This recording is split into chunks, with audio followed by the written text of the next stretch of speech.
नमस्कार, मैं डॉक्टर नरेंद्र गुप्ता एक बहुत छोटा-सा केस अभी आपको देता हूँ, ताकि आप समझ सको कि कैसे-कैसे छोटी-सी इन्फॉर्मेशन से भी ठीक किए जा सकते हैं, क्योंकि ये केसेज़ बहुत छोटे-से होते हैं, पर इनका ठीक करना ज़रूरी है। अगर इनको हम ठीक नहीं करेंगे, तो फिर आगे हमारे को बड़े केस भी नहीं मिलेंगे, इसलिए ज़रूरी है। तो ये पुराना पेशेंट है और इसने एक टेलीफ़ोन पर मेरे से बात की, तो उस बातचीत को मैं अभी आपको सुनवाता हूँ। तो हाँ जी, जय श्री माता जी डॉक्टर साहब। हाँ, जय श्री माता जी। डॉक्टर साहब रात को ना कल एकदम बड़ी गैस हो रही थी हुँ। और एकदम पूरा पेट में दर्द हुई है, बैक में, कमर में, ऊपर फिर चेस्ट में भी होने लगी, पीछे मतलब कभी कहीं हो रही है, कभी कहीं हो रही है। हुँ, हुँ, हुँ। फिर वो जेलोसिल एमपीएस ली थी हुँ।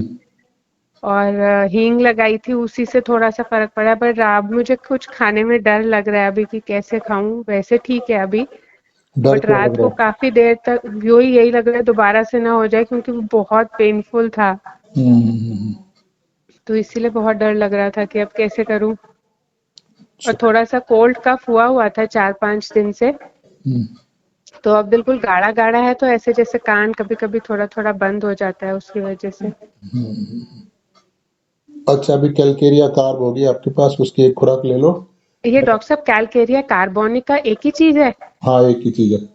ठीक है, ठीक नहीं है, होगा तो फिर मुझे बता देना, ठीक है, ठीक है या डॉक्टर साहब। बता ही देना 10, 11, 12 बजे, 1 डेढ़ मतलब जब भी ज़रूरत हो, 1 डेढ़ घंटे बाद, 12 से ठीक, पहले-पहले।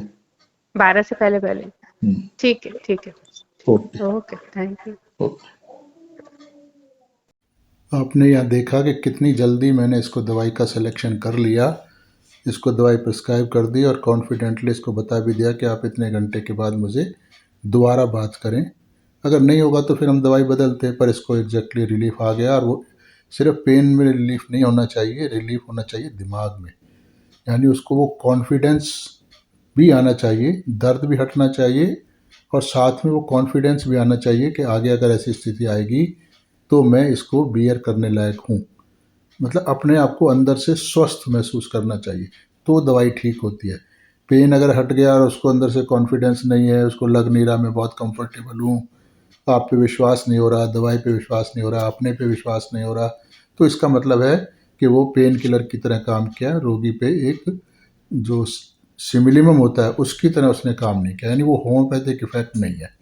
होम्योपैथिक इफेक्ट तभी होता है जब पेशेंट को अंदर से एक सेटिस्फैक्शन की अनुभूति हो, जो पहले ही सेंटेंस से बोले हाँ मैं ठीक हूँ, पहले से अच्छा लग रहा है, अभी काफ़ी ठीक है, चलो मैं वेट कर सकता हूँ, ऐसे अंदर से कॉन्फिडेंट वाले डायलॉग बोलता है, तो समझिए आपका सिमिलिमम ठीक है। तो अभी मैं आपको इसके कुछ रूब्रिक बताता हूँ जो मैंने लिए थे।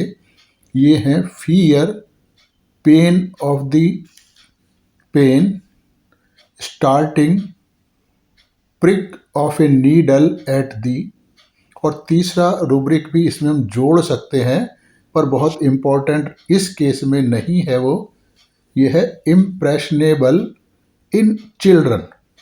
इसको पहले हम समझते हैं, इम्प्रेशनेबल इन चिल्ड्रन क्या होता है। इम्प्रेशनेबल का मतलब होता है कि आपके दिमाग पर किसी चीज़ का छाप छूट जाना।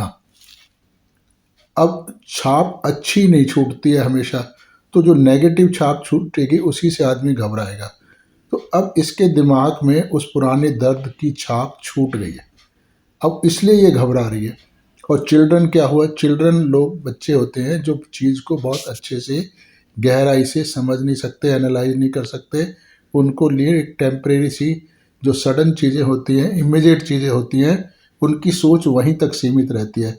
वो ऐसा नहीं है कि 2 साल के बाद क्या करेंगे, कोई खराबी ना हो जाए, वैसा ना हो जाए, इस किस्म के डर नहीं होते उनके दिमाग में। तो यानी बहुत बड़ा एनालिसिस उनके दिमाग में नहीं होता है।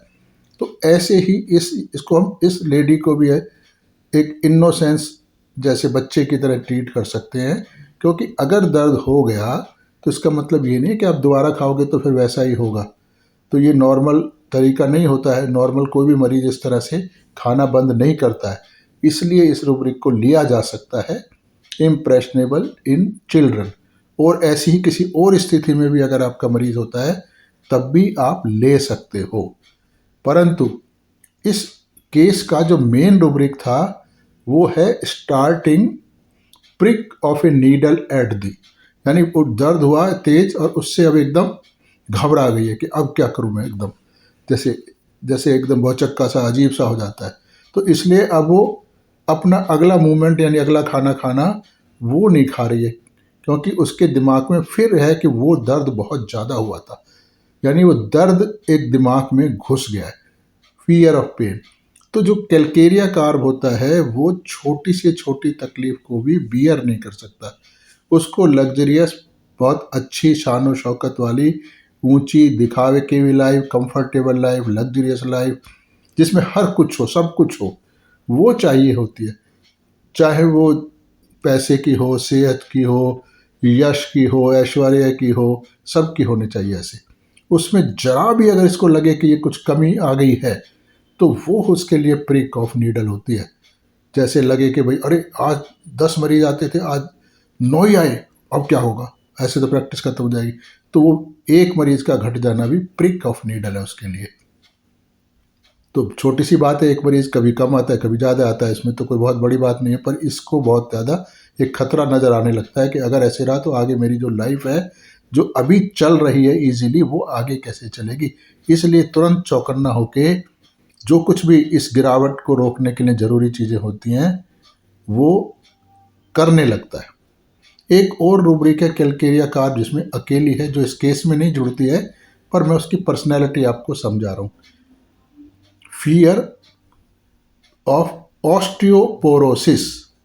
अब ऑस्टियोपोरोसिस तो एक डिजीज़ का नाम है जिसमें हड्डियों में से कैल्शियम निकल के उसकी जो मजबूती है हड्डियों की वो बहुत ही कम हो जाती है, यानी वो किसी भी थोड़े से प्रेशर से भी टूट सकती है।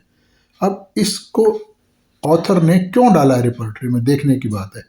एक मजबूत हड्डी का मतलब है कि आप उसके ऊपर कितना भी प्रेशर डालो आप सेफ हो, टूटेगी नहीं, सब बियर करेगी, ना आपको तकलीफ होगा ना कुछ होगा। तो अब ऑस्टियोपोरोसिस अगर हो गया, यानी ये मजबूत हड्डियां थोड़ी सी कमजोर पड़ गई, तो उठने बैठने में भी दर्द होगा, हर चीज़ में तकलीफ होगी, और कभी भी वो टूट के उसको ख़राब कर सकती है। तो इसका मतलब अगर दोनों को मैच करें तो एट सर्टन लेवल दोनों की मैचिंग हो रही है, यानी जब तक उसके अंदर हर किस्म की स्ट्रेंथ है तब तक वो कंफर्टेबल है मेंटली।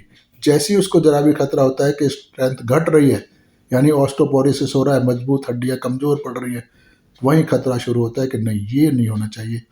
यानी हर हालत में, हर फील्ड में वो मजबूत शक्तिशाली बना रहना चाहिए, चाहे सामाजिक स्थिति हो, चाहे पैसे की स्थिति हो, चाहे सेहत की हो, किसी भी तरह की हो। तो ये जनरल पर्सनैलिटी को जब जान जाते हैं हम लोग, तो फिर स्प्लिट ऑफ सेकंड में आप दवाई का सिलेक्शन कर सकते हो, जैसे मैंने इस केस में किया।